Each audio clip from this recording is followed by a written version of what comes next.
Ronald Greene was murdered by a pack of white supremacist trash in the Louisiana State Troopers, who have been protected and encouraged by a bunch of white supremacists in the Louisiana state government, including the inbred hayseed governor John Bel Edwards.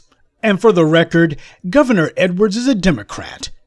That's interesting considering that in Louisiana, you got the Republicans who dominate the state legislature, and yet both Democrats and Republicans are able to see eye to eye when it comes on the need to run interference for and protect the thugs in blue.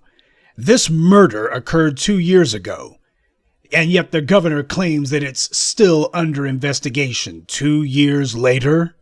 So when you see what happened after the murder of Andrew Brown in North Carolina, a Republican state, and in Louisiana you got a Democrat governor who's doing the exact same covering for the killers, you understand that this is a concerted effort against us. These murders and the subsequent refusal to punish the murderers is not some sort of accident of the system.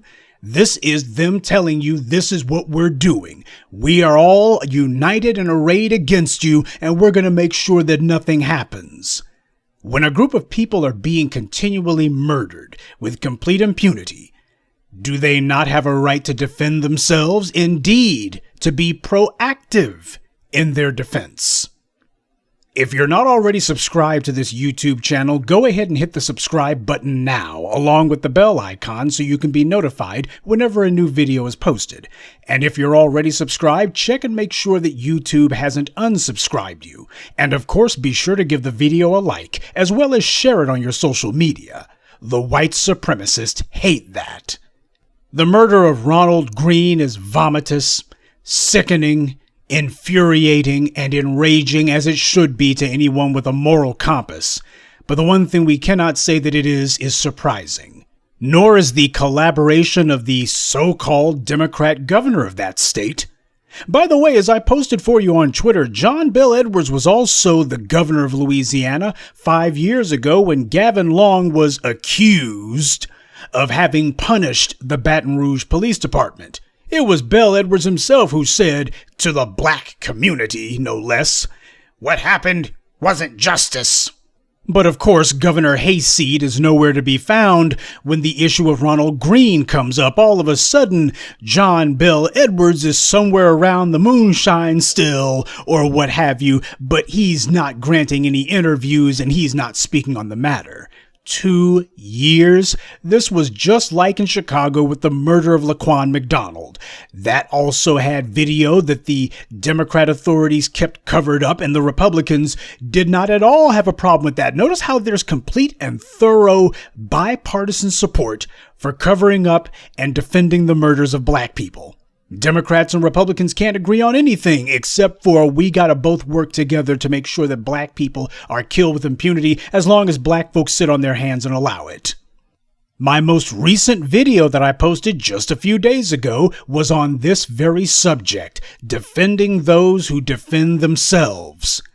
We have a right to be safe and secure wherever we are. We have a right to protect ourselves. But more importantly than that, there is no obligation on the part of black people to just sit on our hands idly by while we're killed and the murderers walk the streets, and the people who are supposed to be enforcing the law, the people who are supposed to be upholding the law, are in fact deciding they're going to ignore it where black people are concerned. We have no obligation to allow our rights, starting with the right to live, to be trampled upon. If you are in the middle of a barren desert, then it falls to you to produce water. If you happen to be hungry and there's no grocery stores around, it falls to you to produce food and sustenance. If you happen to be exposed to the elements, it falls to you to produce shelter if you're not in a place that already has it. And when you are in a circumstance or situation where you are the perpetual victim of injustice, it falls to those who are being oppressed to produce justice.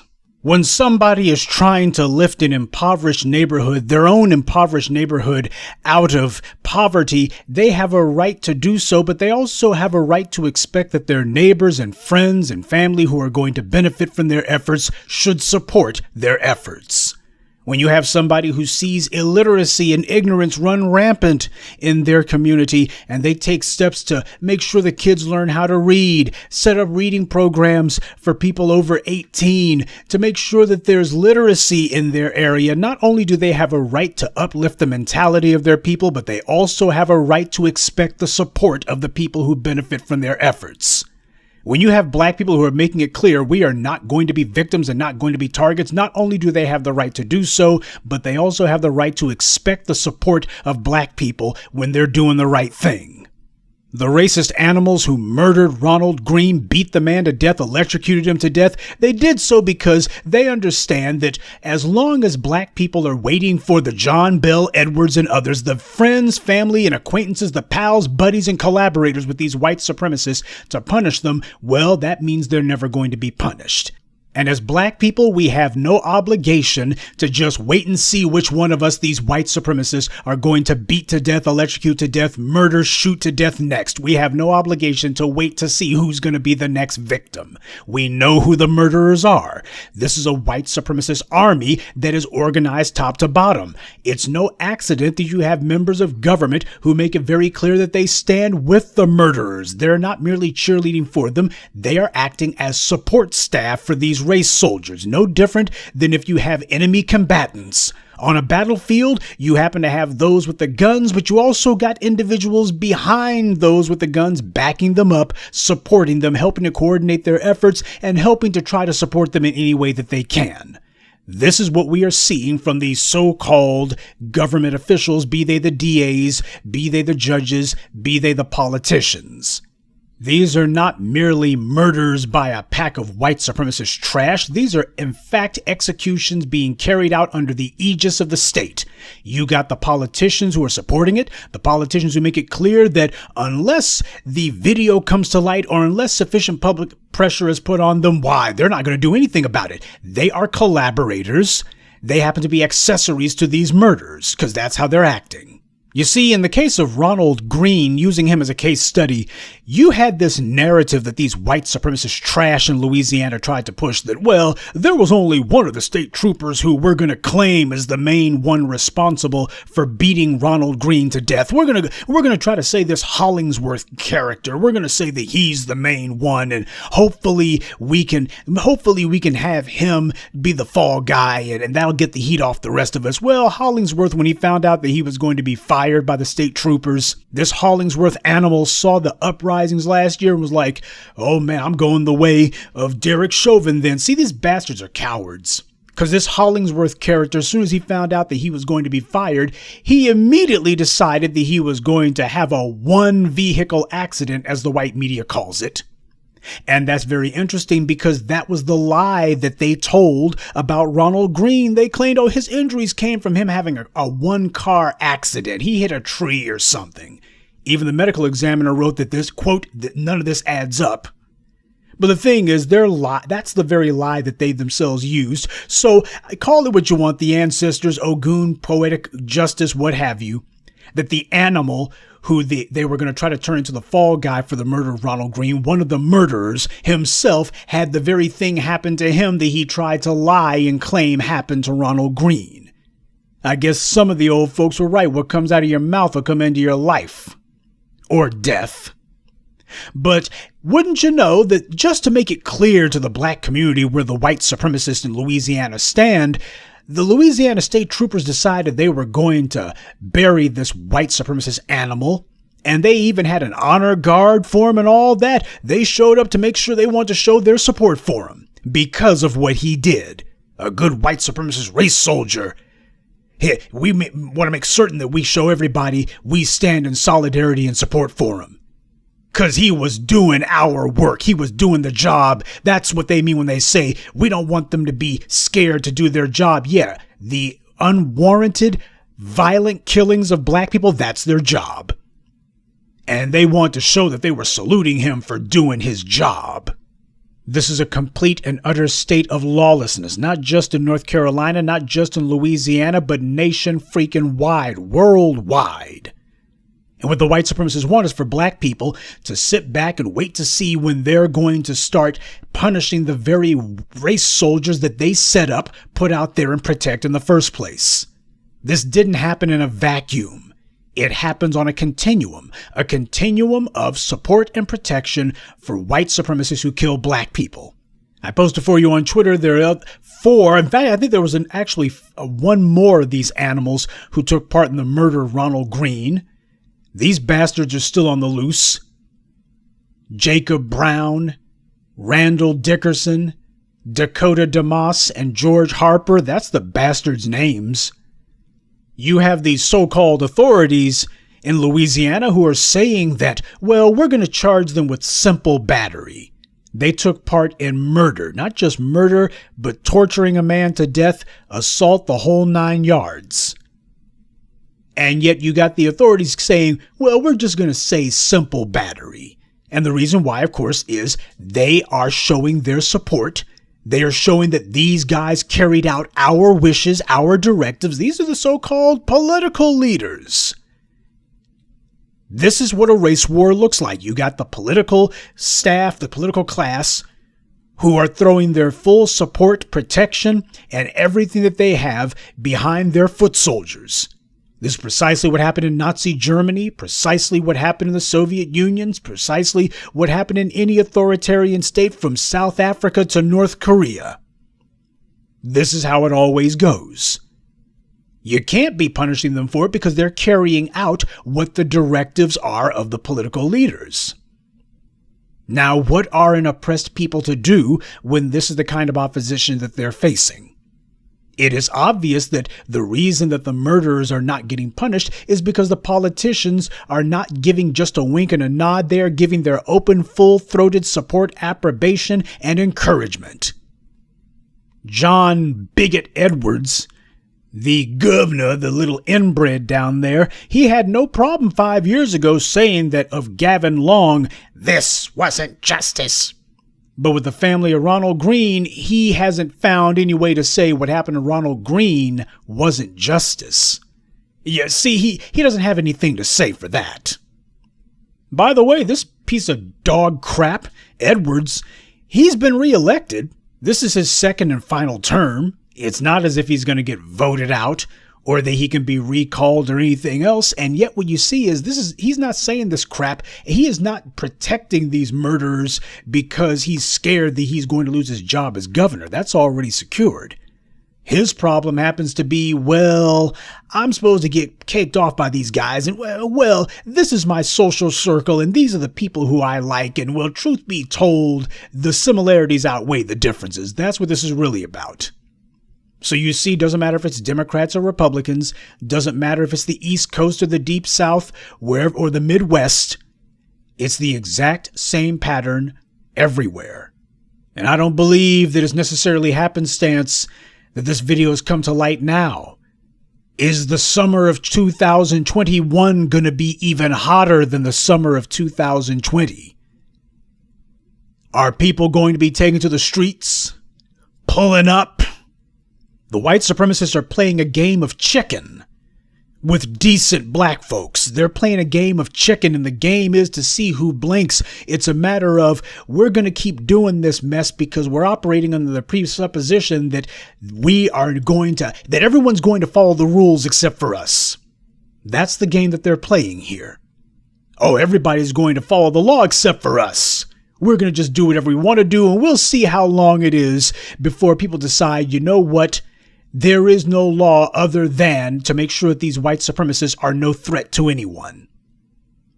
They're playing a very dangerous game right now. And what they thought to themselves last year was, well, we almost came this close to the power of the people being turned against us in a massive way. That's the reason why the bastards were on their knees. See, as soon as you stand up, they're the ones who get on their knees. But as long as you're content to stay on your knees, they're going to be sitting here deciding they can kill at will. The reason that the murderer Derek Chauvin's in a cage where he belongs, though actually a grave is where he actually belongs, the reason that that's the case is because the authorities in Minnesota, from the police to the DAs to the judges, they got put on notice. The public knows exactly what the hell it is that they were doing. They have created a state of complete and utter lawlessness and injustice, and the people were now about to restore order, and they were about to produce justice. Because the people are always the last line of defense when it comes to justice. Justice is not something that you get from the police. They're the ones who destroy justice. Justice doesn't come from the judges. They're the ones who undermine justice. Justice doesn't come from the DAs. These bastards dedicate their entire lives, such as they are, to trying to undermine justice. Justice comes from one source and one source only: the people.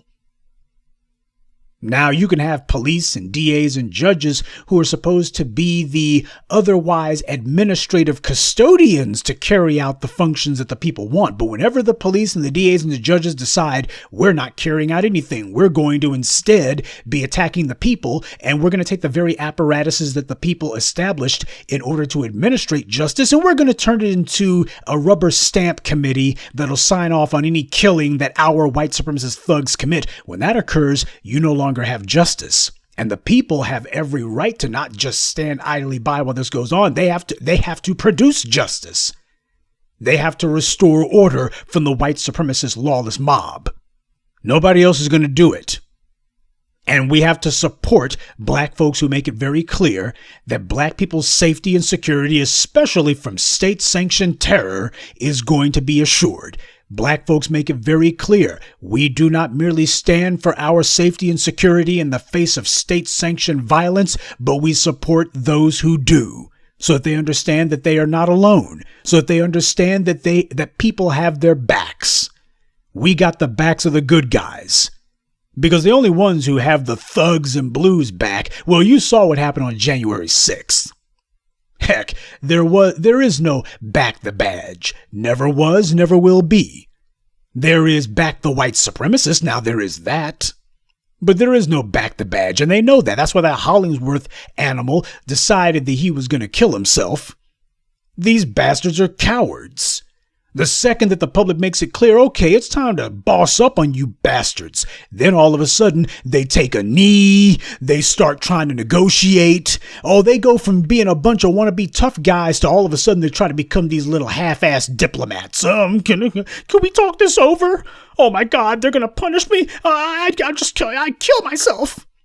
That's what they are. They're cowards. They are absolute cowards. The only thing that they can rely on is that you got the people who are sitting here playing the game by the bad guys' rules instead of taking charge of the situation. The people sitting on their hands while murderers and killers and racists walk the streets, knowing that these individuals are murderers through and through, but because their fellow pals in the government say, there hasn't been a crime here, we're not doing anything. That's what they tried with Derek Chauvin. And what they found out was, that's okay. Justice is ultimately the responsibility of the people. And the people will produce justice. Then all of a sudden they said, we're handing out indictments, and it's going to be for murder, and we can convict them. Oh, so now all of a sudden, they can do something because they were terrified that they were going to feel the power of the people. That's what they were scared of, that the power of the people was going to touch them. That raggedy bastard DA up there in Minneapolis, he had to sell his house and flee town. They ran him out of doggone city. Yeah, because he understood that the people were making it very clear. The police are not the only ones who are going to be held accountable. We understand clearly that the DAs and the judges are acting as support staff for these murderers. That's what they were concerned about. Oh yeah, as long as they got a situation where they just carry out acts of violence completely and thoroughly with impunity. Impunity means that the people do not respond to defend themselves. That the people do not make it clear, we have seen what happened, a crime was committed here, and the people have every right to ensure that justice is produced whenever these crimes are committed. That's what they were afraid of. They were afraid that they were going to be held accountable, like that Hollingsworth animal. What was he scared of? He was scared that he was going to be held accountable. He was scared that he was going to be punished. How do you stop the next Ronald Greene from happening? You punish the bastards who murdered the last racial victim. That's the way that you stop these things from happening. White supremacy is a group sport, but so is black empowerment. You have to support those who support justice. Because to have this happen back to back, Andrew Brown, Ronald Greene, these are the white supremacists trying to get their little courage up now. Far as they're concerned, they're going to do this egregiously, and that's the entire point. That's one of the things that I've always taught you. It is supposed to be egregious. It is supposed to be blatant and in your face. That's how you condition people to accept being abused and oppressed. It can't be subtle. It has to be clear. We are going to kill you with impunity, and then we're going to declare that nothing will be done about it, and we're going to walk the streets free as a bird, and nobody's going to hold us accountable because, well, the people who we've been killing and violating their rights day and night, well, you just don't do anything about it. That's just the way it is. And where exactly are your federal authorities at while this is going down? Because you see, there was a federal inquiry into the Ronald Greene murder last year. Now, of course, you can point out and say, well, that was the Trump DOJ. Yeah, you see Merrick Garland doing a damn thing? You see them doing anything? Well, we'll look into it. Yeah, but you know who ain't looking into it? Jim Crow Joe. Because you see, while yet another example of a black person murdered by white supremacist thugs made it into the news cycle, meanwhile, you got Joe Biden signing the COVID-19 hate crimes bill, which we all recognize is nothing more than a clumsy front for a let's go after black people under the guise of black people are committing hate crimes. This is a political tool that they've put in place. This is a political strategy against black people.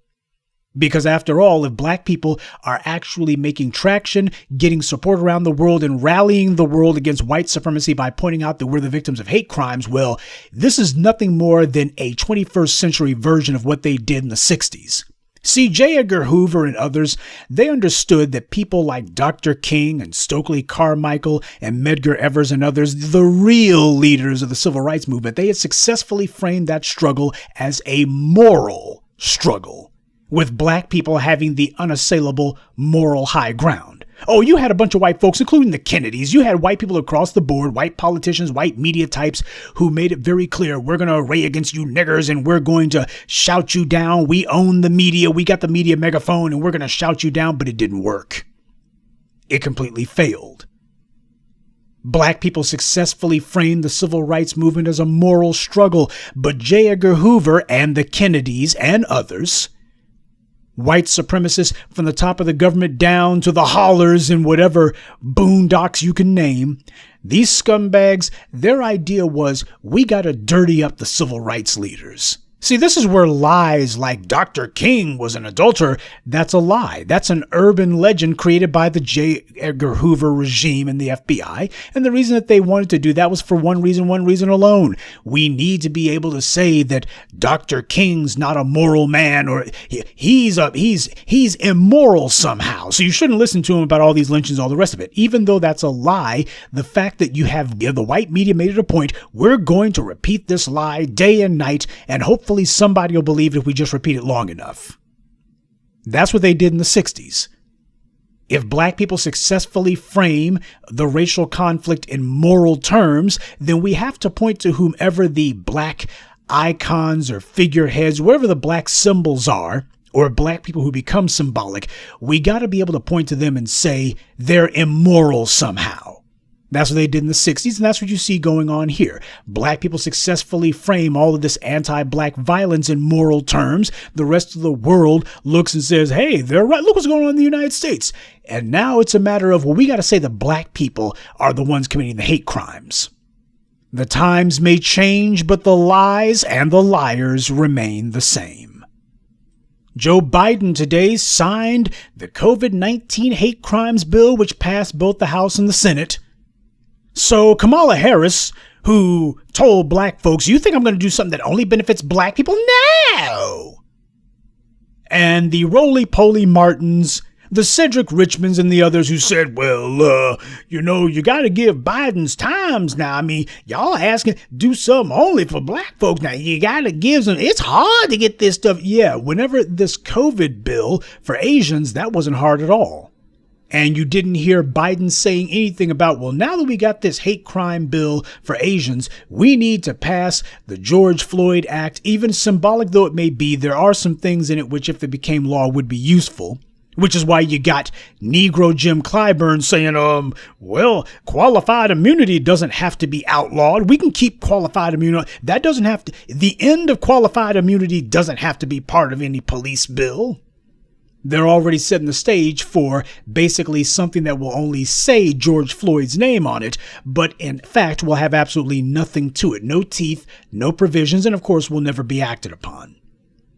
But old Jim Crow Joe, he's smiling and beaming and strutting as he signs the COVID-19 hate crimes law. Meanwhile, what's he done for black people? Where's that police commission at? Oh, that's on ice. He's sending that to Congress, and maybe Congress will put together a committee. Maybe they won't. And even if there is some sort of committee or commission, well, all that'll happen is the same thing that they always do. They'll be, after about 2 or 3 years of some mostly white people having a make-work public funded job, they can pretend to be somebody's going to Capitol Hill to sit around all day doing nothing. And then in 2 or 3 years, they'll say that they have produced a paper that ain't worth the cellulose it's printed on that says, here's some recommendations, and that'll be the end of that if anybody even remembers it.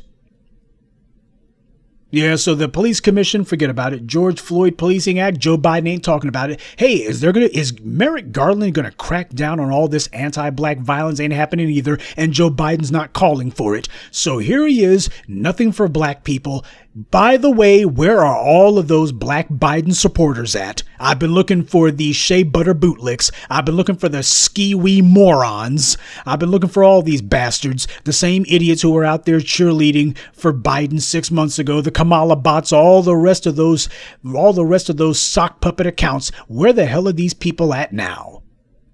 Come on, where are they at now? This is the time for you to go ahead and explain to us why it is black folks are getting killed, black people being murdered with impunity, and you got Joe Biden ain't doing a damn thing about it and is not calling for it. How is this any different than Trump? Last year, it was Trump's DOJ that opened a just strictly pro forma, just a matter of paperwork signing. It was the Justice Department basically signing off on the murder of Ronald Greene. That's as far as Trump's DOJ went with the matter last year. This year, Biden and the boys, well, that's pretty much all they're doing, even if it gets that far. Assuming that it even gets to that point. So I'm trying to figure out, how is this any different than Trump? How is this better than Trump? At least with Trump, you could point clearly and say, hey, this guy wears his white supremacy like a badge of honor. With Biden, on the other hand, you're going to have a couple of hand-picked bootlicks out there who are claiming that, well, Biden, he doesn't talk like Trump. He does everything else that Trump did. His attitude, his behaviors, the things that he stands for, the stance that he's taken.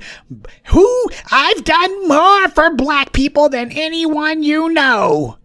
Tell that to the family of Ronald Greene. Tell that to the family of Andrew Brown. What the hell has he done for any of the black folks who have been murdered? You had trash like Cedric Richmond saying, y'all can't be making no demands. Cedric Richmond, who, by the way, is from Louisiana. Just want to make sure I remind you of that. Cedric Richmond, who happens to be a senior advisor to Biden. He's the White House Director of Public Engagement. Some do-nothing token job. Well, Cedric Richmond, he's had nothing to say about the murder of Ronald Greene. He's had nothing to say. You look to see what he said to the media, nothing. You check out his social media. He says nothing about it. So all the people who were telling us that y'all gotta get Biden in there before he can do anything before he is, well, now that he's in there, he ain't doing a damn thing, is he? Of course they were going to pass that COVID hate crime bill because white supremacy is not based on anti-Asian anything. You can go ahead and pass a law like that because white supremacy is not based on anti-Asian bigotry. So it doesn't matter what this law is, what it says. It's no threat to white supremacy at all because that's not the foundation of white supremacy. White supremacy is based on one thing and one thing only: anti-black racism. That's the reason why they were fit to be tied during Reconstruction. That 20-year period, 15-year period of Reconstruction, that was the only real progress that black folks ever made in the country. And we all saw that the first thing the white supremacists did was to attack those prosperous black townships and enclaves. They made it a point to do so. They were trying to undo everything that had happened during Reconstruction, which they did because both political parties were engaged in it. Black security, black prosperity, these are the only things that threaten white supremacy. If black people are safe to live their lives, then what happens is they're going to be focusing on building because they're not out here with a bunch of white supremacists who are shooting at them, ambushing them. So black people have to be kept under perpetual violent siege, and both parties help to carry this out. That's the reason why you can get bipartisan support for a COVID hate crime bill, because they both understand this is nothing more than a thinly veiled offensive against black people, because that's who it's really meant for. So both parties can get behind it. You notice that you didn't have any Republicans who are saying this is a dark day for America, and none of them saying, well, gee, whatever violent crime, isn't murder already against the law? Isn't assault already against the law? They didn't pull that out this time. Why? Because they understand that when laws like this get passed, what it really is a political message that the federal government is getting behind a particular course of action. That's what these laws that's what they really symbolize. It is a way to show that this is something that the administration wants the federal government to focus on, to focus the federal dollars and effort toward this. That's what these things represent. The only reason the bastards were pretending as if they were actually going to do some police commission or a George Floyd Act was because both Republicans and Democrats alike understood that the power of the people had become so kindled against them that it was going to touch them. Minneapolis is supposed to be a Democratic city, and they saw what happened to that mayor when the people brought him into the town square and told him, you better defund the police or you're out of here. He saw the entire city was against him, because he was going to try to stand on it until you realize, man, they're going to run me out of town on a rail. I'll be finished, and everybody who tries to stand with me will be finished. That's the only reason why you saw the gestures that you saw last year. It wasn't because of anything that happened at the ballot box. And when black people finally internalize that, we'll be a hell of a lot better off because we'll understand the nature of the game that's going on here. That's the reason why I posted yesterday, Malcolm X Day, May 19th. The birthday of one of our greatest grandmaster teachers, one of our greatest warrior scholars. Malcolm told you what was called for. He said that if you got somebody who's speaking to you in the language of violence, you can't speak to him in the language of peace and love and brotherhood. Why, good night, they'll break you in two. And you certainly cannot speak to them in the language of silence. What that says to them is you're fine with it. Otherwise, you ain't even saying anything. So when the white supremacists decide that they're going to be sending us a message, that the politicians and the thugs with badges are all on the same page, and that they're going to be carrying out killings of black people just to make sure we're reminded that we are a people under siege, we got to make sure that we communicate clearly. And we also have to make sure that we support successful communication. We do not do it because we are attempting to get racist white supremacists like Jim Crow Joe Biden to do what is simply moral and right. When black folks stand in their own self-defense, what'll happen is just like you think that they were scrambling and tripping over their shoelaces last year to try to pretend like they were going to do something. You go ahead and show the black folks are going to stand in their own self-defense, and we're not going to raise our hand and wait for permission before we protect our lives or the lives of other black people. When that happens, all of a sudden the white supremacists, they're going to, in government and out of it, all of a sudden they're going to be like, wait, here's a law. We can pass a law right now. Gridlock is gone. Oh, hey, you guys don't need to do anything. Please just go back to sitting on your hands. Go back to saying nothing. Hey, we're going to bring out Tyler Perry and some other black actors and some black has-beens like Oprah, and they're going to tell you not to do it. Hey, here's Roly-Poly Martin. He's going to dance a jig for you. Don't do nothing. When that happens, when black folks actually make it clear that we're going to put an end to this anti-black violence, that justice is going to be produced, then what will happen is all of a sudden those same politicians who are talking about how, well, there's no guarantee of these things, when they realize that the people are taking control, that means these white supremacists in these ivory towers that we paid for, they're going to realize that the people are declaring you're no longer in control. And this is not something to be afraid of at all. This is something to be desired. This is a goal to be pursued. White supremacy is not going to keel over of its own accord. The damn thing's going to have to be knocked over. But it will have to be knocked over by its victims. And that means we have to be united. We have to be of one accord. That we are unapologetic in our self-defense. We understand the situation that we're in, and just understand the white media is going to do everything that it can to try to undermine what we're saying, to try to break up what we're saying, to disrupt what we're saying. When black folks start talking in terms of we're not going to be victimized anymore, then all of a sudden you're going to be having all of the same people who previously hadn't been saying anything and hadn't been doing anything, all of a sudden they're going to discover where we are. And that's fine. Long as they understand that nobody is going to be harming us. Not because we're hoping that some white supremacist in a government job will do something about it, but because we will not allow it.